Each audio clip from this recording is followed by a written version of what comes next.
inside a machine. Quality control, EM208 versus Tin Man.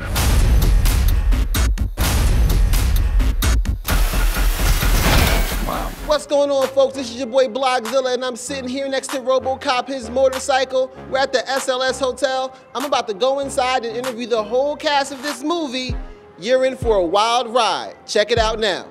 I really enjoyed the movie. It had a very good element of revenge and like payback. So I wanted to know if you can tell me a time where you wanted to get revenge on someone. Maybe all the time, really. In the kind of we're in Los Angeles, in Hollywood. Well, I think people are plotting and scheming revenge all day long. No, I'm good at letting stuff go. Yeah. Yeah, I think that there's that old saying is that, you know, that a resentment is like drinking poison and then waiting for the other person to die. You know, it eats you up, that kind of stuff. One of the scenes I loved was the scene where they first reveal Murphy's body to him. That was a really breathtaking scene. What was it like the first time you saw it with all the graphics and everything? Oh, it was fantastic. I don't think I've even seen it.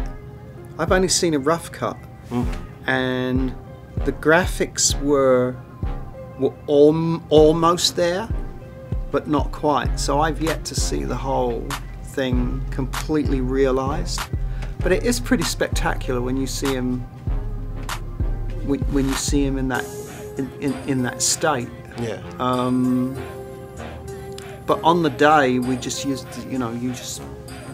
I mean, he's wearing like a green outfit. Yeah, he was, or whatever he was wearing. I think it was just a t-shirt. I think he was just in a t-shirt and jeans, actually. I got really squeamish when you were operating on the brain, because you go and you tweak Officer Murphy.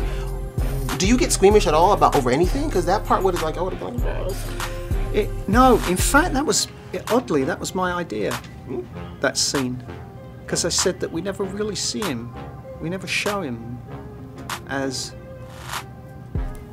a surgeon, as a and it was something I suggested to Jose, and he very much liked the idea, and then went away and came, and then that scene became that scene.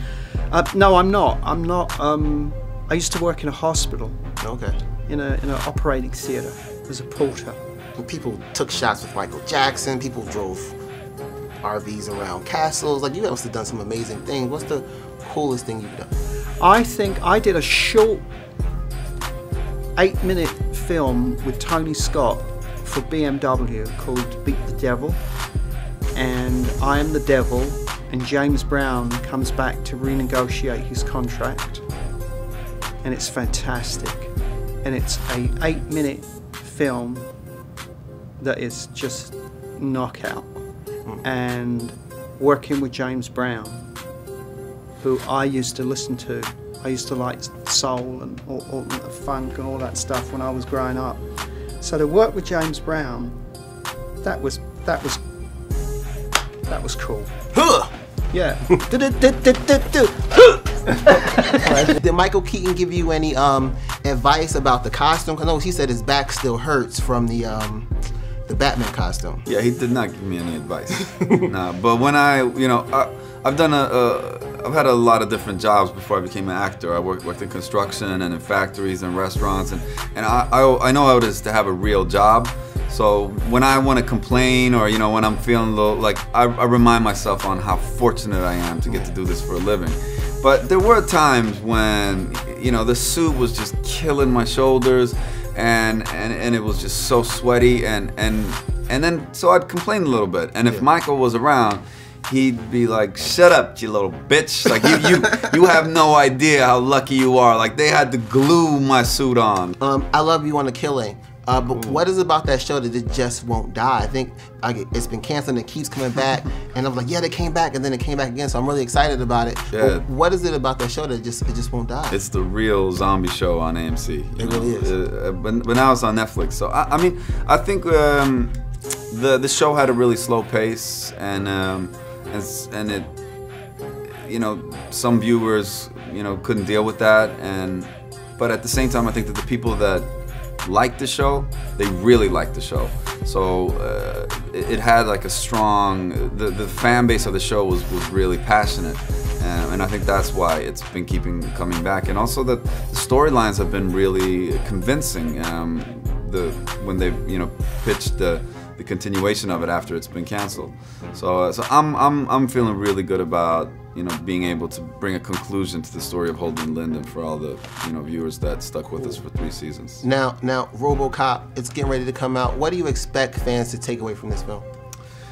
Well, I mean, I hope that they, for me, it was one of those rare opportunities where you get to do an exciting, high-paced, big-scale action movie that also has a really strong emotional core with a lot of drama, and also discusses some really interesting philosophical and political ideas. But I want to spit some bars with you. I know you used to rap. I want to spit some bars. Man, you're gonna like get the cat out of the box there. I'm halfway through the album. Oh, really? Yeah, I am. Yeah, I'm halfway through an album. Half of it's recorded, mixed and engineered. The other half I go into the studio in about 2 weeks. It's written.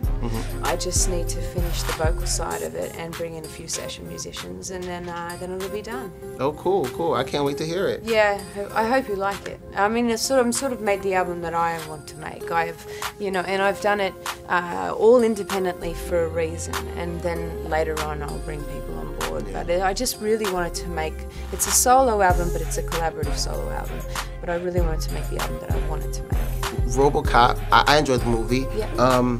There's a lot of element of like revenge in this movie. Yep. So I wanted to know, when was the time that you wanted to get revenge on someone?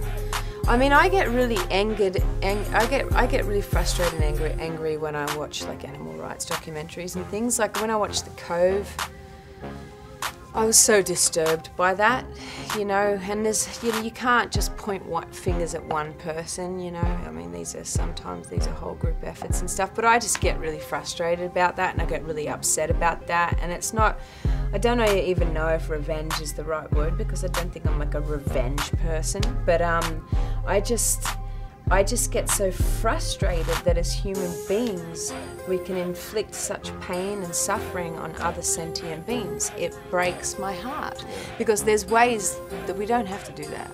We just don't. Live exports trade out of Australia, we don't have to do that. We can kill these animals first, freeze them and send them over. What we're doing is, it's insane, it's crazy. But the only way you can change these things is with laws.